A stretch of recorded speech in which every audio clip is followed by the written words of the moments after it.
Welcome to this self-paced free workshop on consent conversations for sensitive folks.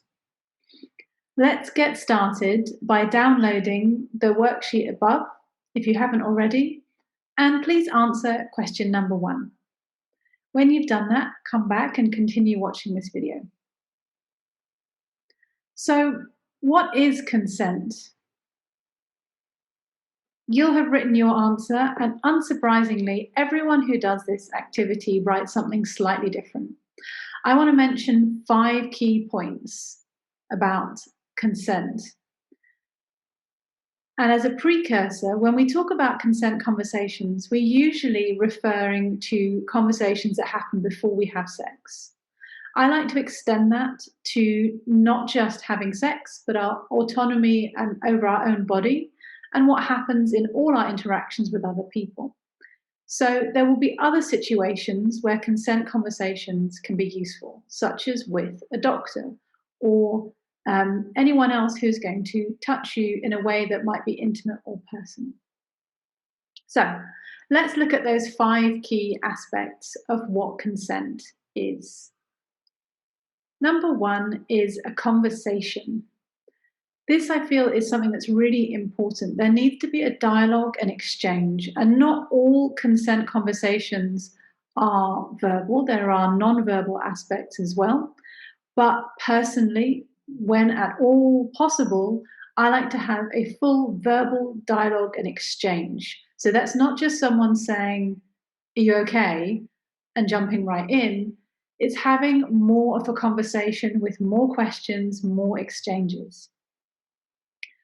Number 2, details.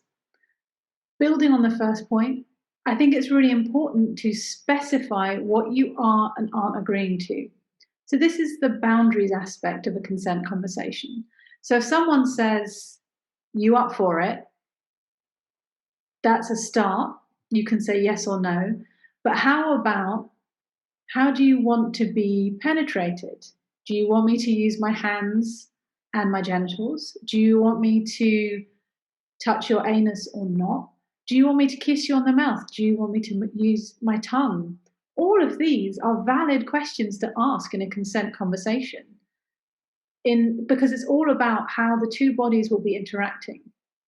Maybe if you're asexual, you need to find a way to say that to someone, in as much as you might enjoy being touched in some ways, or you might enjoy touching someone else, but you might not want to have genitally related sex. And yes, you're totally allowed to have any type of sex involving as many or as few parts of your body as you want.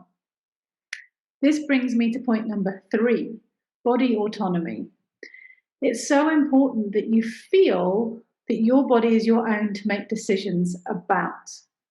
And certainly when we're younger, this isn't always the case. And particularly for people who grow up socially as women, we're taught that our bodies are meant to be available to other people. We should kiss other people. We should look pretty for other people. We should smile for other people.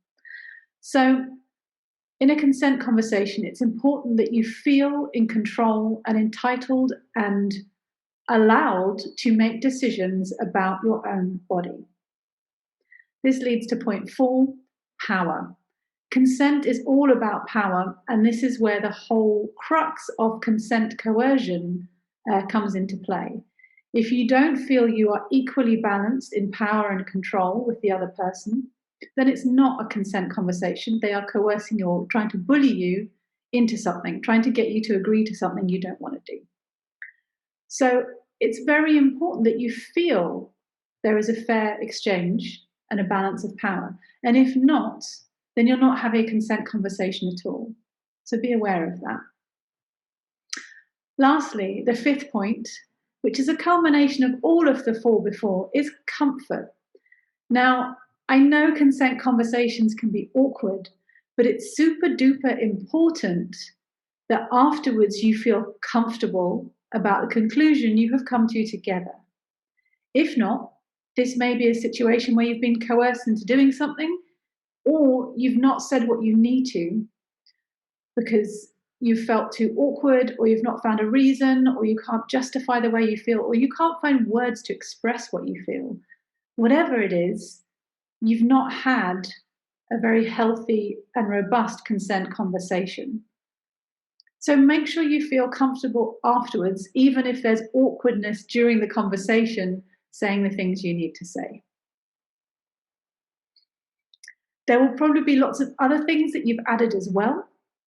And there's no right or wrong there in terms of details or specifics to you. That's absolutely fine. These are just some of the points that are worth considering. So now, after this video, please continue on the worksheet and do question number 2.